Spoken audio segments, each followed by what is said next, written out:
Sir KPCC ಅಧ್ಯಕ್ಷರು ಬದಲಾವಣೆಗೆ ಒತ್ತಾಯ ಮಾಡ್ತಾರಲ್ಲ ಕೆಲವು ಬೀಗ ಬೀಳುತ್ತಾ ಅಂತ ಸರ್. ನೋಡಿಯಪ್ಪ, ನಾನಂತೂ ಯಾವುದಕ್ಕೂ ಯಾವ ಸ್ಥಾನಕ್ಕೂ ಹುಡ್ಕೊಂಡು ಹೋಗೋನಲ್ಲ. ಇದು ಹುಡ್ಕೊಂಡು ಹೋಗೋದು ಸಿಗೋ ಸ್ಥಾನಗಳಲ್ಲ. ಇದು ಯಾರಿಗೇ ಆಗಲಿ ಆಫರ್ ಮಾಡಬೇಕು.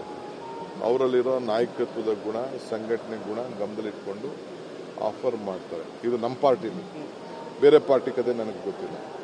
ಸೊ ಇದು ಮಾಧ್ಯಮದಲ್ಲೆಲ್ಲ ಚರ್ಚೆ ಮಾಡೋಂಥ ವಿಚಾರ ಅಲ್ಲ. ಇದು ಪಕ್ಷ ಅದಕ್ಕೆಲ್ಲ ನೋಡ್ಕೊಳ್ತದೆ. ಈಗ ನಮ್ಮ ರಾಜ್ಯದವರೇ ಆದಂಥ AICC ಅಧ್ಯಕ್ಷರು ಮಹಾತ್ಮ ಗಾಂಧೀಜಿಯವರು ಕೂತ ಜಾಗದಲ್ಲಿ, ಇಂದಿರಾ ಗಾಂಧಿ ಅವರು ಕೂತ ಜಾಗದಲ್ಲಿ, ಪಂಡಿತ್ ಜವಾಹರ್ಲಾಲ್ ನೆಹರು ಅವರು ಕೂತ ಜಾಗದಲ್ಲಿ ಇವತ್ತು ಮಲ್ಲಿಕಾರ್ಜುನ್ ಖರ್ಗೆ ಸಾಹೇಬರು ಕೂತಿದ್ದಾರೆ.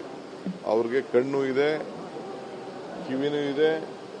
ಅವ್ರಿಗೆ ಎಲ್ಲ ವಿಚಾರಗಳು ಕೂಡ ಮತ್ತು ಬ್ಲಾಕ್ ಅಧ್ಯಕ್ಷರಾಗಿದ್ಕೊಂಡು ರಾಷ್ಟ್ರದ ಅಧ್ಯಕ್ಷರಾಗಿ ಇವತ್ತು ಕೂತಿದ್ದಾರೆ. ಅವರು ಇದನ್ನೆಲ್ಲ ನೋಡ್ಕೊಳ್ತಾರೆ.